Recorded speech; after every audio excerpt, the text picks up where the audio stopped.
South Korea desperate for Donald Trump warning ahead of strike on North Korea. Chu Mi-ae, who is chairwoman of South Korea's ruling party, warned that the U.S. president must consult with her government in Seoul before any military action was taken against their unruly neighbors.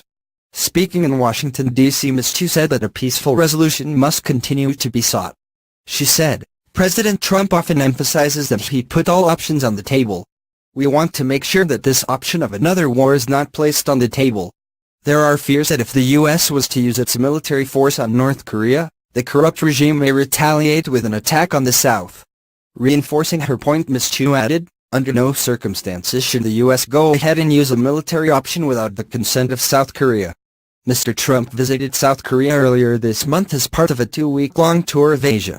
Addressing South Korea's National Assembly last Wednesday, Mr. Trump insisted that the U.S. would not be intimidated by Kim Jong-un's rhetoric and called for other countries to respond to the twisted regime's threats with a sign of military force. He also warned the 3 largest aircraft carriers in the world are appropriately positioned to face Pyongyang.